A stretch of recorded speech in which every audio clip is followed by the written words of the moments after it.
സംസ്ഥാന ബി.ജെ.പിക്കുള്ളിൽ വീണ്ടും തമ്മിലടി രൂക്ഷമാവുകയാണ്. നിലവിൽ പുതിയ കോർ കമ്മിറ്റിക്കെതിരെയാണ് പ്രതിഷേധം ഉയർന്നു വരുന്നത്. കമ്മിറ്റിയിൽ കൂടുതൽ സ്ത്രീകളെ ഉൾപ്പെടുത്താത്തതിലാണ് പ്രതിഷേധം. ബി.ജെ.പി നേതാവും പാർട്ടിയുടെ മുൻ വക്താവുമായ ടി.പി. സിന്ധുമോളാണ് സ്ത്രീകളുടെ പ്രാതിനിധ്യം കുറവാണ് എന്ന് ചൂണ്ടിക്കാട്ടി രംഗത്ത് വന്നിരിക്കുന്നത്. ബി.ജെ.പിയുടെ മീഡിയ പാനലിസ്റ്റ് ഗ്രൂപ്പിലാണ് സിന്ധുമോൾ വിമർശനം ഉന്നയിച്ചിട്ടുണ്ടായിരുന്നത്. കോർ കമ്മിറ്റിയിൽ 21 നാരായണന്മാരും ഒരു നാരായണിയും മാത്രമാണ് ഉള്ളത് എന്നുള്ളതാണ് സിന്ധുമോളുടെ വിമർശനം. നാരി തു നാരായണി എന്നാണ് നരേന്ദ്രമോദി പറഞ്ഞിരിക്കുന്നത് എന്നും 22-ൽ നിന്ന് ഇനിയും 25-ലേക്ക് എത്തിയിട്ടില്ല എന്നും സിന്ധുമോൾ വാട്സാപ്പ് സന്ദേശത്തിൽ പറയുകയായിരുന്നു.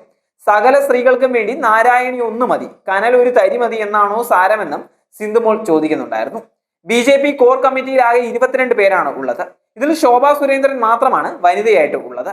ഇതിനെതിരെയാണ് ബി.ജെ.പി വക്താവ് ടി.പി. സിന്ധുമോൾ ബി.ജെ.പി ഇവിടെ മീഡിയ സെൽ വാട്സാപ്പ് ഗ്രൂപ്പിൽ ഒരു കുറിപ്പ് പങ്കുവച്ചിട്ടുണ്ടായിരുന്നത്. നാരി തു നാരായണി എന്ന പ്രധാനമന്ത്രിയുടെ വാക്കുകൾ ഉദ്ധരിച്ചുള്ളതായിരുന്നു ആ കുറിപ്പ്. 21 നാരായണന്മാരും ഒരു നാരായണി മതിയെന്ന് കുറിപ്പിൽ അവർ പരിഹസിച്ചിട്ടുണ്ടായിരുന്നു. സകല സ്ത്രീകൾക്കും വേണ്ടി സംസാരിക്കാൻ കനൽ ഒരു തരി മതിയെന്നും താൻ സ്ത്രീയായത് തന്റെ കുറ്റമല്ല അനുഗ്രഹമാണ് എന്നും സിന്ധുമോൾ കുറിപ്പിൽ വിമർശിച്ചിരിക്കുകയാണ്. കുറിപ്പ് ശ്രദ്ധയിൽപ്പെട്ടതോടെ ബി.ജെ.പി സംസ്ഥാന നേതൃത്വം ഇടപെടുകയും കുറിപ്പ് നീക്കം ചെയ്യാൻ ആവശ്യപ്പെടുകയുമായിരുന്നു. തുടർന്ന് ഗ്രൂപ്പിൽ നിന്ന് ഈ കുറിപ്പ് സിന്ധുമോൾ നീക്കം ചെയ്തു. വ്യാഴാഴ്ചയാണ് സംസ്ഥാന ബി.ജെ.പി കോർ കമ്മിറ്റി പുനഃസംഘടിപ്പിച്ചിട്ടുണ്ടായിരുന്നത്. 22 അംഗ കമ്മിറ്റിയിൽ ശോഭാ സുരേന്ദ്രൻ മാത്രമാണ് വനിതയായിട്ടുള്ളത്.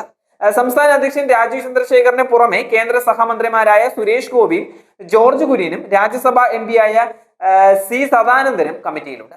P K. Krishnadas, V Muraleedharan, Kummanam Rajasekhar, K Surendran, A P. Abdullakutty, Anil K Antony, M T. Ramesh, Shobha Surendran, advocate Suresh, Anoop Antony തുടങ്ങിയവരും കമ്മിറ്റിയിൽ ഉൾപ്പെടുന്നുണ്ട്.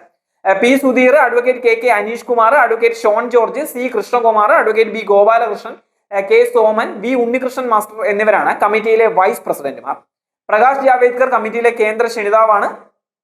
അതേസമയം ഛത്തീസ്ഗഡിലെ മലയാളി കന്യാസ്ത്രീകളുടെ അറസ്റ്റിൽ സംസ്ഥാനത്തെ ബി.ജെ.പിയുടെ നിലപാടിനെ വിമർശിച്ചുകൊണ്ട് മുൻ ബി.ജെ.പി നേതാവായിരുന്ന ഇപ്പോഴത്തെ കോൺഗ്രസ് നേതാവായ സന്ദീപ് വാര്യർ രംഗത്ത് വന്നിട്ടുണ്ടായിരുന്നു.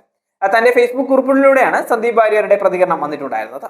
വിദ്വേഷത്തിന്റെയും വെറുപ്പിന്റെയും ഫാക്ടറിയാണ് സംഘപരിവാർ എന്ന് മനസ്സിലാക്കാൻ ഫേസ്ബുക്കിലെ മലയാളി സംഘി പ്രൊഫൈലുകളുടെ ഒന്ന് പോയാൽ മതി എന്നാണ് സന്ദീപ് വാര്യർ പറഞ്ഞിട്ടുണ്ടായിരുന്നത്. കഴിഞ്ഞ ക്രിസ്മസിനും ഈസ്റ്ററിനും കേക്കുമായി പോയവനെല്ലാം ഛത്തീസ്ഗഡിലെ കന്യാസ്ത്രീകളുടെ അറസ്റ്റ് ആഘോഷിക്കുന്നത് കാണാമെന്നും ബി.ജെ.പിയുടെ കേരളത്തിലെ മിക്ക നേതാക്കളും സംസ്ഥാന പ്രസിഡന്റിന്റെ ലൈൻ ലംഘിച്ചുകൊണ്ട് RSS ലൈനാണ് സംസാരിച്ചു കൊണ്ടിരിക്കുന്നത് എന്നും കോൺഗ്രസ് നേതാവ് പറയുകയായിരുന്നു. കന്യാസ്ത്രീകൾ കുറ്റക്കാരാണ് എന്നും മനുഷ്യക്കടത്തുകാരാണ് എന്നും മലയാളി സംഘികൾ ഒന്നടങ്കം വാദിക്കുന്നു. നിലാവ് ഉദിച്ചപ്പോൾ ഓരിയിട്ട കുറുക്കന്റെ അവസ്ഥയിലാണ് കേരളത്തിലെ ബി.ജെ.പി എന്നും സന്ദീപ് വാര്യർ വിമർശിച്ചു. ബി.ജെ.പിയുടെ ക്രൈസ്തവ വിരുദ്ധത കേരളത്തിലെ ക്രൈസ്തവ സമൂഹം തിരിച്ചറിഞ്ഞു കഴിഞ്ഞുവെന്നും അദ്ദേഹം പറയുകയായിരുന്നു.